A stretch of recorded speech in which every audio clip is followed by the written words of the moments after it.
So desperate you turn to the worst possible place. This is the Love Doctors on the Playhouse in the morning. When it comes to matters of love and tenderness, sometimes you need only the Love Doctors. Love Doctors, you're the love gurus. My husband and I keep having the same argument about his mother. Every time she comes over, she starts cleaning and picking up our house.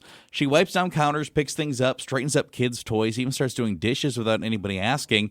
And I know it sounds ridiculous because technically I suppose she's helping, but it drives me crazy because the implication is that we are filthy, dirty people and that she can't be in our home without cleaning within 5 minutes. My husband says it's a W because she's picking up the house, but I think it's offensive. How would you take this? I think it's that she's not thinking that you're dirty, but she's thinking that she's being helpful. Like as a Probably. mom, she's helping her son's family.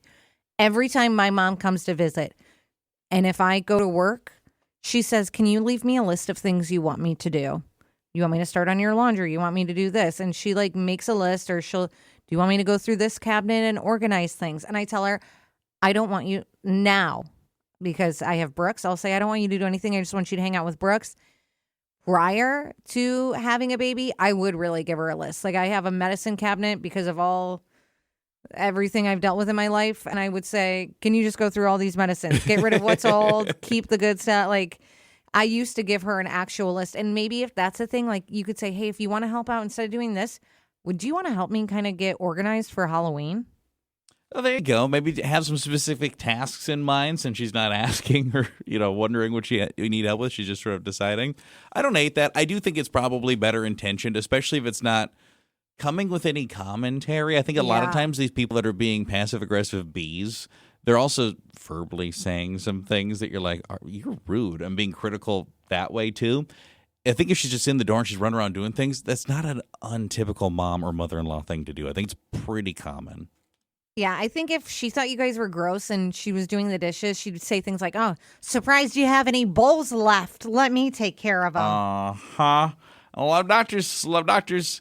You're the love gurus. My girlfriend is amazing, and if our relationship existed in a vacuum, I would marry her today. She's smart, she's curious, she's thoughtful, she's caring, she is so interesting, but frankly, her friends are shallow, vapid, and not that bright. Spending an evening with them feels like work, and her family's not much better. The company she keeps, whether it's by choice or because she has to, is just awful. Is it wrong to hold that against her when I have a hard time imagining those people being in my life forever, but I do want her? Yes, she can't pick her family. Her friends are a different story because, yes, you can pick those, but at the same time, you said she's not like them. She's this wonderful person. You just don't like the outside circle. Who cares? I do think people tend to be the company they keep sometimes. But there's also those people that, for whatever reason, they have this circle of people around them. And then it's like one of those, you ever do those things in the newspaper back then? It's like, which one of these things is not like the other? Find the differences in this picture. One of these things does not belong. And you're like, I don't know how you came from this. If you just kind of look at these people and you're like, that's what I don't want to be. Or if you're like the savior of these people in some ways, because like sort of like the babysitter, mom, maternal friend.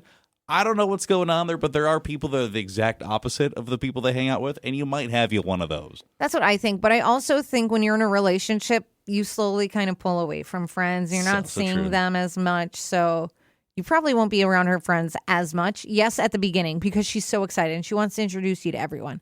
Give it some months. You won't be seeing them.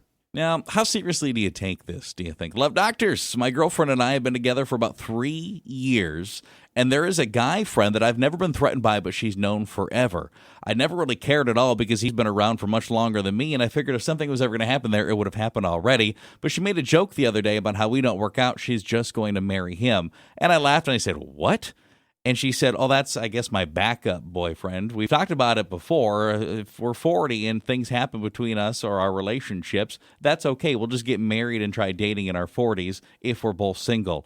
I thought she was kidding, but as I pressed on it, I realized this is actually a conversation they've had. We're 38 years old. What if in 2 years we break up? What if he starts sniffing around? He's single. I'm really concerned about this. Should this bother me? So I think a little bit.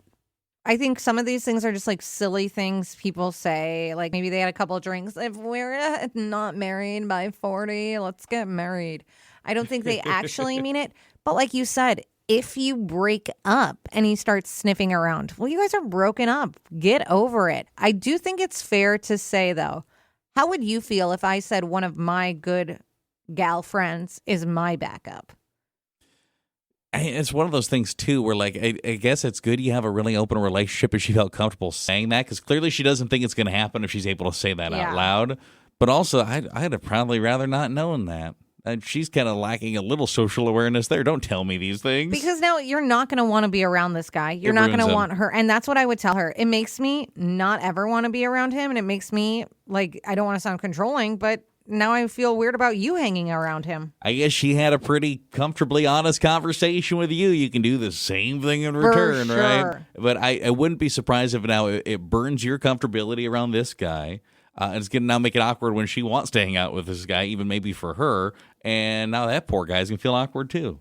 Or he's like, score, 2 more years. I think you do have to have another conversation and tell her how you feel about everything she's revealed.